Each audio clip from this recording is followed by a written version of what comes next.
Hello and welcome to Food Tank's webinar series. My name is Sarah Small and I'm Food Tank's Chief of Staff. I'm excited about today's webinar with Ben Simon, who is the co-founder and CEO of Imperfect, and Ron Clark, who is also the co-founder and Chief Supply Officer of Imperfect. Imperfect is America's leading consumer brand for ugly produce, and they are on a mission to find a home for the 6 billion pounds of produce per year that is currently wasted because of looks. In this webinar, they'll be giving an overview of the issue of cosmetically challenged fruits and vegetables, one of the biggest trends in the current food system. They'll cover where the problem is occurring in our supply chain, why this, quote, ugly produce is being rejected, and what's being done to close the loop in order to reduce food waste and loss. This webinar will be recorded and posted on foodtank.com afterwards. You can also follow along and participate on Twitter using #foodtank. And please also submit your questions using your chat box or email them to me, Sarah, S-A-R-A-H, @foodtank.com. So without further ado, Ben and Ron, it is wonderful to have you here. We're really honored, and I'm excited to hear your presentation, so I'll give you the floor now. All right, awesome. Thanks a lot for having us, Sarah, and thank you to all of the listeners for tuning in. Great, and I'm Ron. And you've just heard from Ben, so let's get started. Awesome. So as Sarah mentioned, we're here to chat about ugly produce and the issue of food waste. And food waste is a huge issue in America. We waste 40% of the food that's grown in this country, and for a long time, it's really felt like this kind of invisible issue that really hasn't gotten much spotlight. But as of recently, especially last year was a huge year for food waste, just in terms of really kind of coming out of the fringes and onto the mainstream in terms of news coverage. We have John Oliver doing a bit on it. That was hilarious. The Pope is speaking out against food waste. So my story starts about 4 or 5 years ago. I was a student at the University of Maryland. My friends and I basically saw a lot of good food going to waste in the campus dining halls. And, up until that point, I had done a little bit of work trying to fight hunger in the community, but really saw this as a really big opportunity since there is so much food going to waste. So I joined forces with some friends and created Food Recovery Network, which is a student organization that basically recovers this food and donates it. And we ended up really scaling this to a lot of schools across the country, spreading the word. It's now at about 200 colleges across the country. And so over the past 4 or 5 years, that became a full-time job for me. And Food Recovery Network still continues to do really awesome work in this field. And that was kind of my introduction to the issue of food waste, just sort of seeing it firsthand at that local level, seeing how I could make a difference. But as I learned more and more about it and started connecting with some really amazing national leaders in the field and some advisors like Dana Gunders, Jonathan Bloom, who's an author, Tristram Stewart, really just learned a lot about the issue and just the scale of it. And around that time also started looking for opportunities to recover as much food as possible. And so that really led me to farm level food waste. I heard from Jonathan Bloom that this is really probably the single largest opportunity to recover food that otherwise would be wasted and get it to people. So I was really surprised to find out that 20% of produce never makes it off the farm because of tiny cosmetic challenges and other issues in the supply chain. And this picture is actually a picture of a landfill. Not a gigantic salad as you might imagine, as it almost looks, but this is the landfill in Salinas, California, where so much of our food is grown. Big companies like Dole call home. So it's really just the scale is immense. And so Ron's going to talk a little bit more about the supply chain and some of the issues with ugly produce. Thanks, Ben. So I'm going to start you out with a little primer on the difference between shed-packed and field-packed produce, and we're going to focus first on row crops, which are packed in the field and packed directly into cases and shipped through the supply chain. This is an example of how we consciously make food waste by as consumers with our choice of what we buy in the store. On the right is a full head of celery. This is actually on a mobile packing shed in a field in Salinas. And on the left, we ask the harvesters to remove the outer stems and leaves and chop it down to make a celery heart, which seems like a reasonable request. Also, a lot of the food service operators want to get what are called celery sticks, and a celery stick has very specific lengths and diameters. The spoon is the bottom part of the celery stick. It can only be so wide. It can only you can't have any knuckles on it, which is at the top. You'll see that's where it begins to branch out in leaf. So all of the celery in this picture here was cut for celery sticks and was rejected and left in the field to be disc under. And this is the result of a celery heart and celery stick harvest as the mobile packing shed rolls through a beautiful field of celery. The harvesters use knives to cut the hearts and sticks and leave everything else behind. So this is indeed part of that 20% waste at farm level that we hear about. And this is actually not even necessarily a cosmetic imperfection. It's just, well, frankly, it's insanity.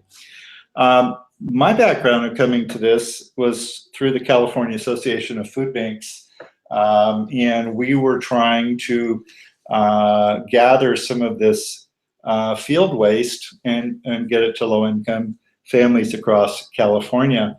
I was managing the Farm to Family program, and we figured out that the best way to get to this, the row crops that are wasted, was to convince large shippers, like you see in this picture. The guys are from Ocean Mist Farms in Castroville, California.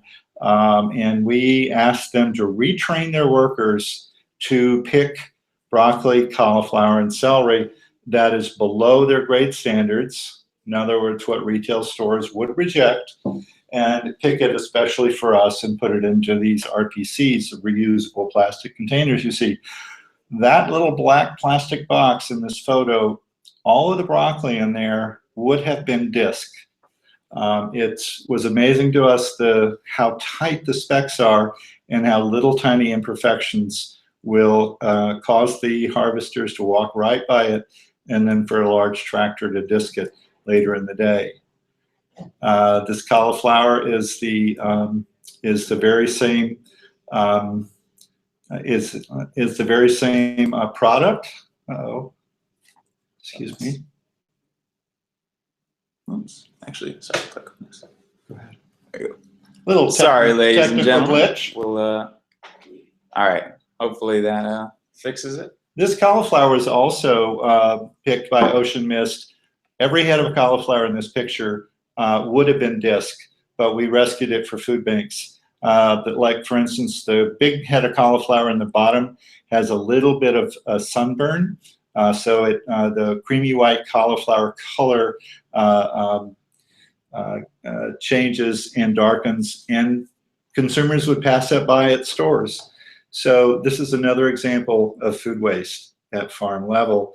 There's a lot of other areas that we've been getting to uncover at Imperfect. This is an example we actually had in our warehouse. This is grown organic Romanesco from Cape Farms. There's really nothing wrong whatsoever with this, except that they grew slightly askance. So the top of these Escher-like wonderful vegetables are a little bit bent, a little crooked, and therefore they couldn't be sent to market. However, we used them in our CSA boxes and people loved them. Another example that's left behind in the field, these nosy eggplants. We think it's really kind of fun. It's one of the things we've done here at Imperfect is take this kind of produce, which is just as good as market grade, and take pictures of it and then send it to people to eat because it eats just as well. I don't know how many of you got to see the National Geographic cover in March of this year, but our produce is featured on the cover, and when they sent out a photographer to take pictures for the story, this is a field in Manteca in Central California, and one of the largest watermelon growers in the country is standing there showing us, in this field alone, 35 truckloads of watermelons were passed by because of minor sunburn. When I mean passed by, means they didn't even bother to harvest the good watermelons, simply because the labor costs involved in sorting through sunburn versus non-sunburn was cost prohibitive for the grower. So this entire field, 35 truckloads of watermelons, was disc under in one day by a giant tractor. Now, here's an example. In that field, the watermelon on the left has a little bit of sunburn. You can see the light color, and the watermelon on the right is suitable for market. They eat the same, they have the same nutrition, but because of that small sunburn, that entire field was disc. And this is just, it's hard to believe, but this is why we have so much food waste. Here's another example on ShedPak product, and mostly all of the tree fruit and a lot of the root vegetables are all harvested, brought into a central packing facility, and then they're sorted through on these large conveyor belts.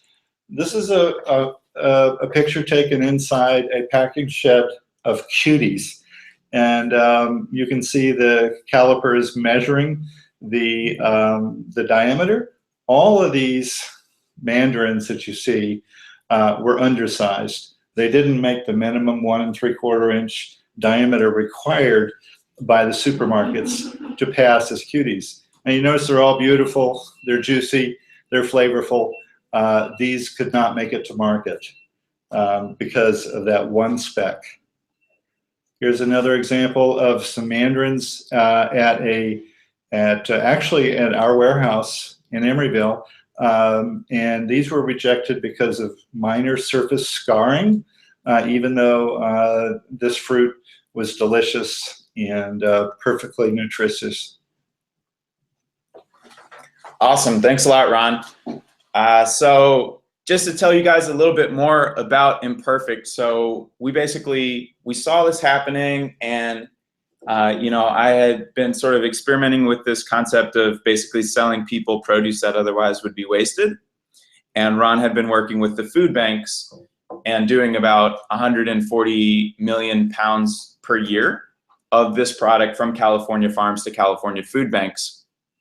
And I was facing some supply challenges on the East Coast.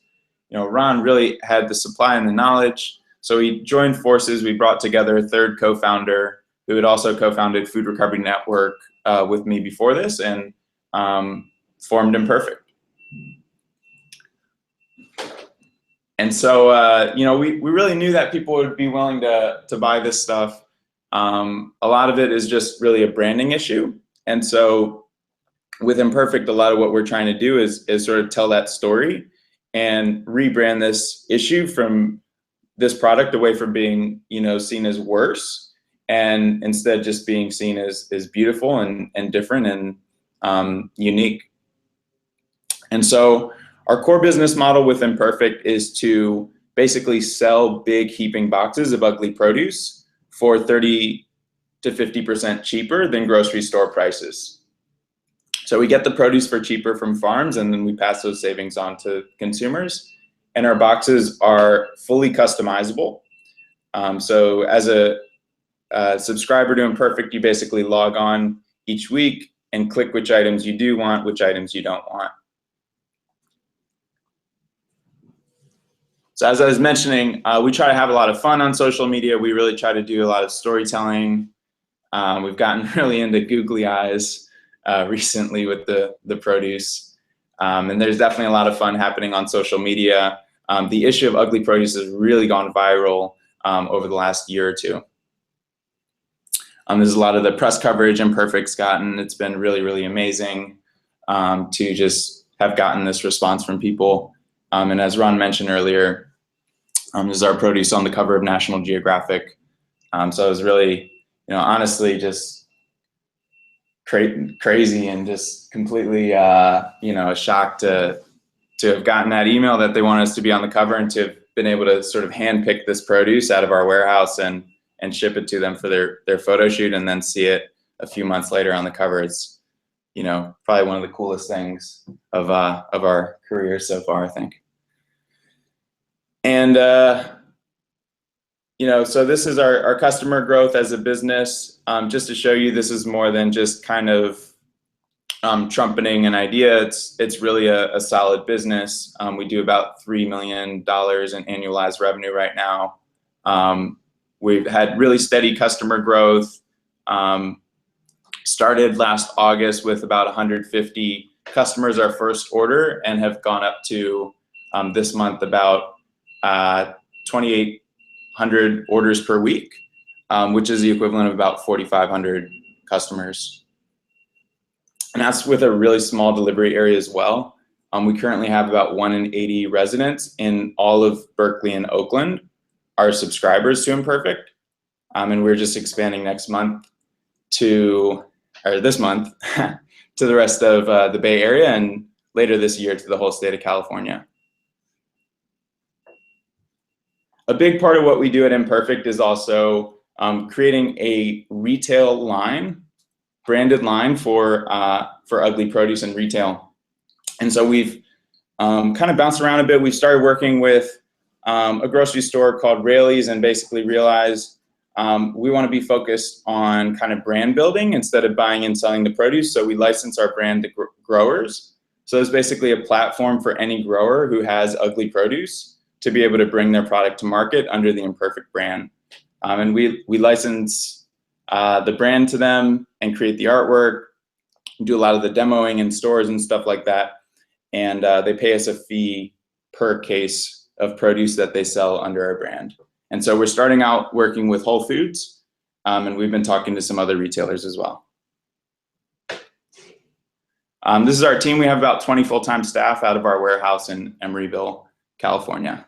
It's a lot of really young, awesome, passionate people. Pulled in some people from Food Recovery Network, and yeah, just a lot of energy and enthusiasm. Awesome. So a big part of this also is getting a chance to spotlight some of our inspirations in the ugly produce movement.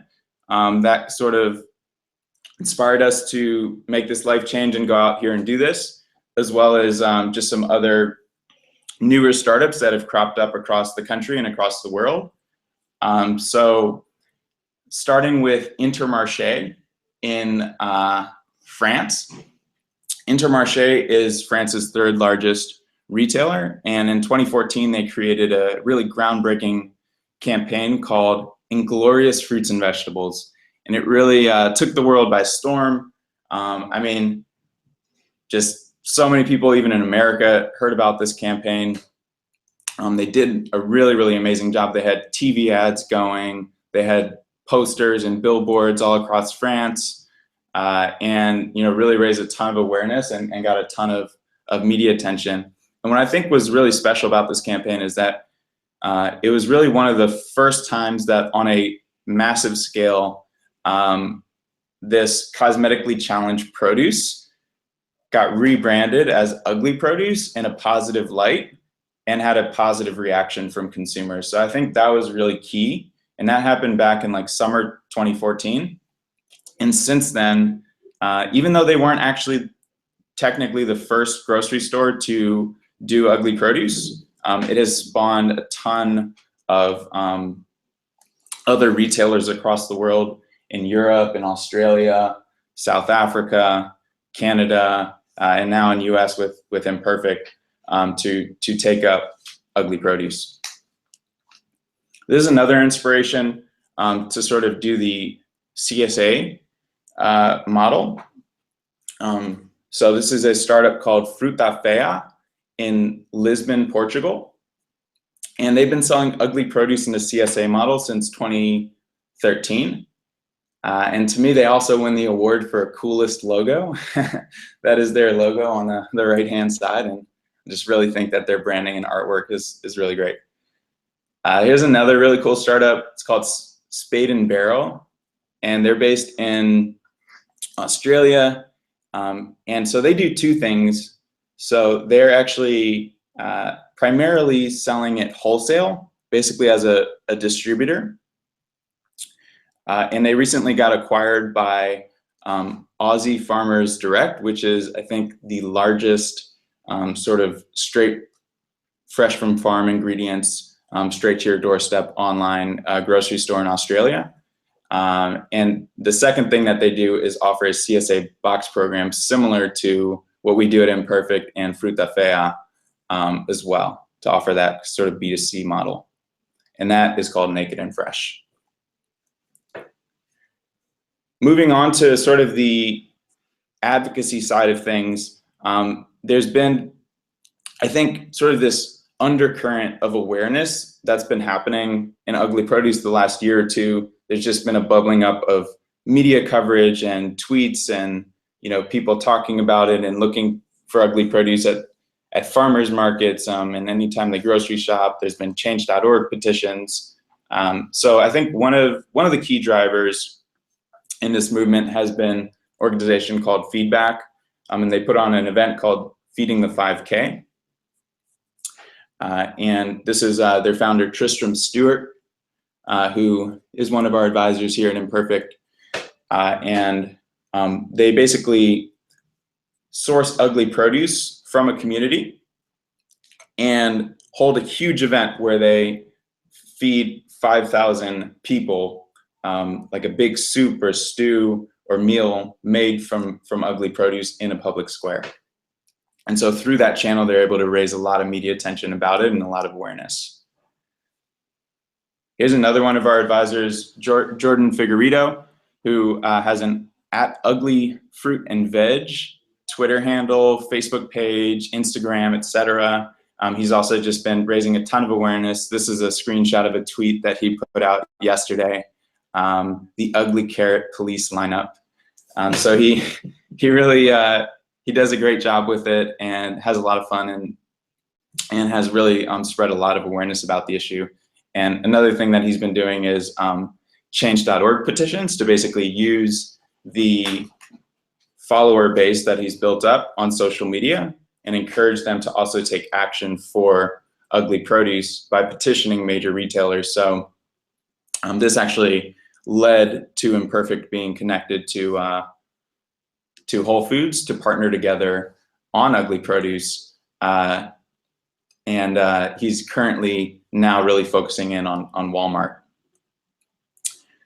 Moving into sort of CPGs and value-added products made from ugly produce, there's also been a pretty big wave of that.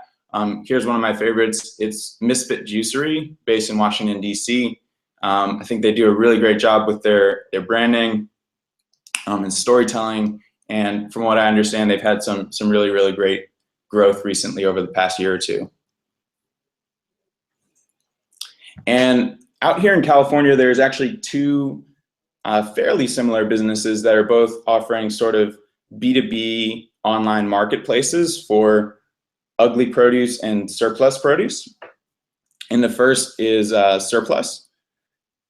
And that's pretty much what they do. We actually sell a lot of our extra surplus produce through Surplus each week with Imperfect. So if we have, a ton of onions that we have and we weren't able to sell all of them, but we don't think they'll quite hold up till next week, we're able to list them on Surplus, and they'll send Andrew right over here, who is their produce hustler, to come pick up the product and sell it to local chefs and other businesses. And then there's Full Harvest as well, based out here in the Bay, that has a similar model. And I think their differentiation is that they really focus in on a few different items. I believe they have about 5 to 7 items that they really source, and it's less of a sort of time sensitive alert like, hey, we have this, we need a buyer for this ASAP, and more of a steady supply for a few items. All right, well, that concludes the end of our presentation, and we look forward to Q&A. Thank you, Ben and Ron. That was a really informative presentation and great examples too of ways that other people are doing this in the field to reduce food waste. So we do have a lot of questions from our listeners, but I'll also just throw a reminder out to everyone that if you do want to ask either Ben or Ron a question, please continue to send those in using your chat box or emailing me, sarah@foodtank.com. So we'll get through as many as possible in the next 15 minutes or so. So our first question comes from a listener who writes, how might consumer interest in imperfect produce also affect farmers and producers? Well, I think it'll have a tremendous impact because the farmers want to sell this produce, and what's missing is consumer activism and consumer choice. And so through your vote of buying produce that's a little wonky, or even telling your local grocer you want to see it carried by them, it's going to help out farmers tremendously, because it's sort of that big line between retail and the farm that keeps product. It's the tight specs that retailers insist upon. It has to be perfect. That's what we're trying to change. Great, thank you. And the next question asks, where does produce like the imperfect cuties that you used as an example ultimately end up then? So I think this listener wants to know a little bit about kind of the end of the supply chain and where this, quote, ugly fruit ends up. It's an interesting question because there's no one answer on it. It's very complex. Depends on the size of the producer and grower. The cuties, because they are so large and because they have a significant volume of undersized or ugly cuties, send them on to be juiced. So they get pennies on the dollar of what the grower would get if it was sold in retail. We think that the grower should be compensated for that product at a much higher level, because after all, eating fresh fruit is far superior to having it juiced and pasteurized, etc. The smaller producers don't have the luxury of lining up contracts with processors. So in that case, most likely what isn't sold at a farmer's market will be sent on to animal feed or composted. Thanks, Ron. And the next question comes from Kate, who asks, have you considered reaching out to see if you can work with Commodity for Diversions for the National School Lunch Program? It would be awesome to see if that could be incorporated into school lunch. Yeah, that's a great suggestion. We haven't really connected with them yet, since our core focus has been the box program and then also a brand licensing for retail. But that's certainly something to consider, given all of our supply connections, and the fact that, if produce was cheaper, a lot more school lunch programs would be able to afford it and include more produce in there. So yeah, that's definitely something we'd love to explore more. And if anybody has a connection, feel free to shoot us an email. Great. Kate's actually one of our Food Tank interns, so thanks for your question, Kate. And speaking about expansion, so our next question says, do you have any plans to expand your CSA program? Yeah, we do. So, we're actually expanding next week to the whole Bay Area, and then we're expanding December 1st to the state of California. And then beyond that, we plan to open up probably about 5 to 7 new markets in the next year to year and a half after that, and then just continue growing. So we're primarily looking to grow across the West Coast and the South, and then sort of reaching the Midwest, Mid-Atlantic, and Northeast after that. We hope to be in New York City by 2019. Great. Yeah, I was actually going to ask you that personal question, because I'm in Detroit, Michigan, and hoping you guys make it over here sometime soon. So our next question asks, when in history did we stop eating imperfect food, or as eaters, have we always veered towards the perfectly symmetrical produce? I think when that change occurred, it first started in the 60s and 70s as more and more processed food entered the marketplace. This was not a problem that occurred before World War II. And as we moved more into convenience and in the pursuit of perfection, that changed. When it dramatically changed was in the mid 90s, as the consolidation of retail and food manufacturers occurred, and Wall Street was calling the shots. Produce became more divorced than ever from the farm because of quarterly expectations. Retailers began to realize that by selling 10 cases of perfect produce, they could make more money than selling 100 cases of not so perfect produce because of lower infrastructure, labor costs, energy costs, etc. And so there began to be a big pushback on product coming from the farm. It had to be perfect or it wasn't sold at all. Great, thanks. And so I think you answered a little bit of this in your presentation, but this listener wants to know, what are some of the other innovative ways that ugly produce is being used, such as juice or soup? But also, are there any chefs in the field who are embracing, quote, uglies? Yeah. So I think I touched on Misfits. There's another startup in Washington, D.C. called Fruit Cycle that is also making sort of dried apple rings out of apples. And there's. Can you think of any more value added? I know. So in Europe, there's a startup called Kram Kramer that sells soups. That's really grown in popularity. I think they're a pretty sizable business now. There's definitely a lot more across the world. I can't really think of any here in America. And then in terms of chefs supporting it, I know Tom Colicchio has been very supportive of Imperfect and of the ugly produce movement. He's tweeted for us, different things like that. Chef Dan Barber has also been a leader in this. Yeah, those are great examples. I think we've written about them a little bit on Food Tank as well. So their next question reads, can you talk more about the marketing challenges or strategy to make the Uglies campaign work and stick, so consumers are excited about making the imperfect choice over the, quote, perfect choice?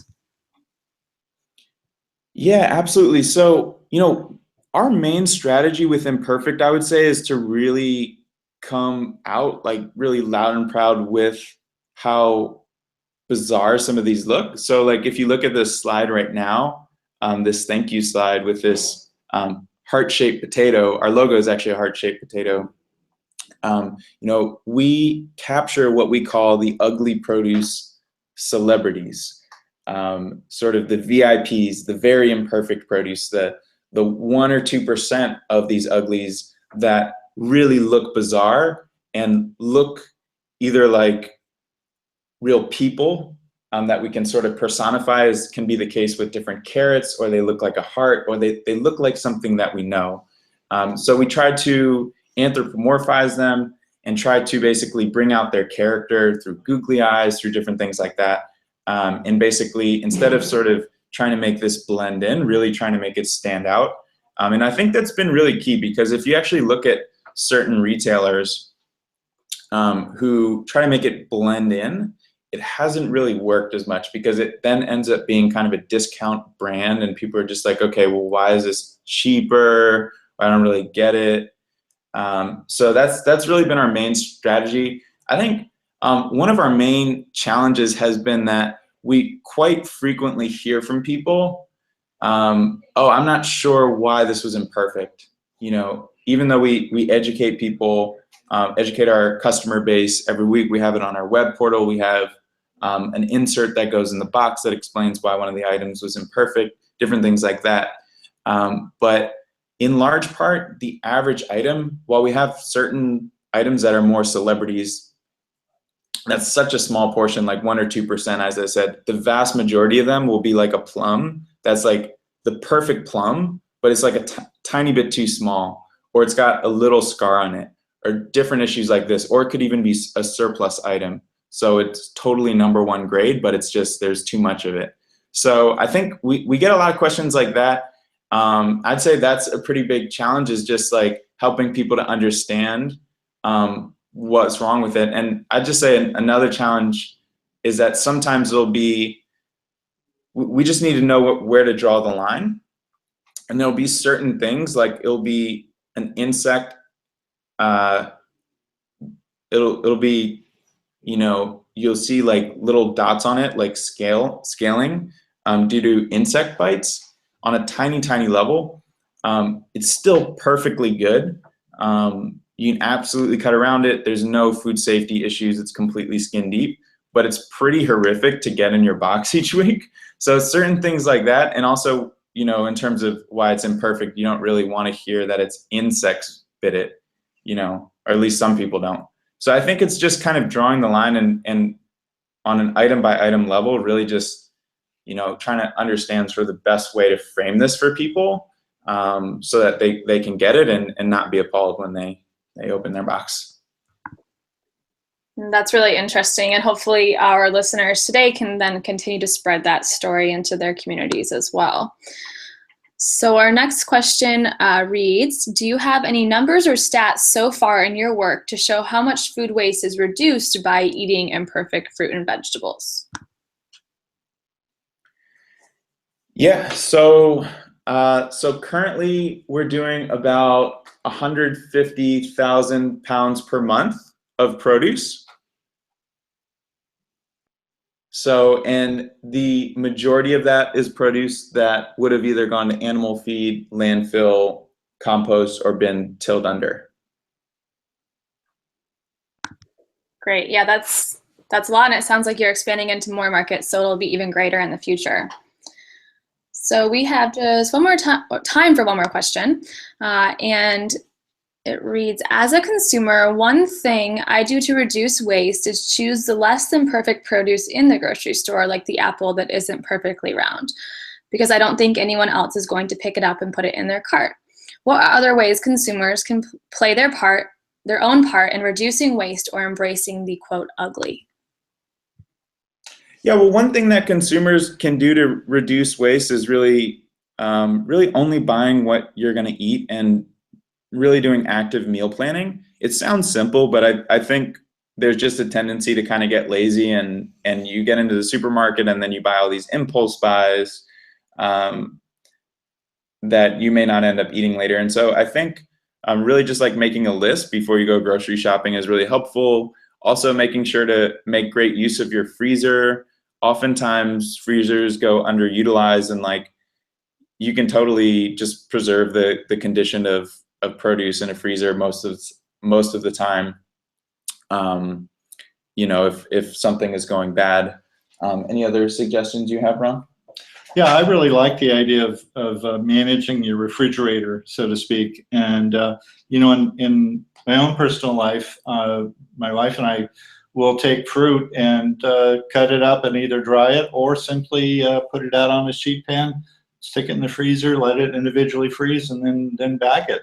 And it's great for you know, for put on oatmeal or granola in the morning.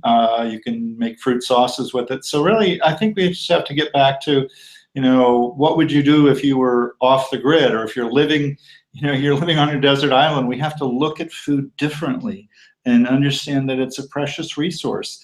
And then your creativity and your motivation will grow, and you'll begin to understand that food is to be eaten, not to be tossed casually aside. Great. Thank you for those suggestions, and I hope our listeners can take those and implement them into their grocery shopping and refrigerator managing at home. So thank you so much for joining us today, Ben and Ron. It was truly a pleasure to have you and your expertise. And thank you to all of our listeners for sending in some really great questions for this discussion. So I just want to remind all of our listeners as well that we have expanded our webinar series to be every Wednesday at noon. So you can tune in again next Wednesday, 12 Eastern, and register now on foodtank.com. Thank you to all of you again, and I hope you have a great rest of your week. Thanks for having us. Thanks.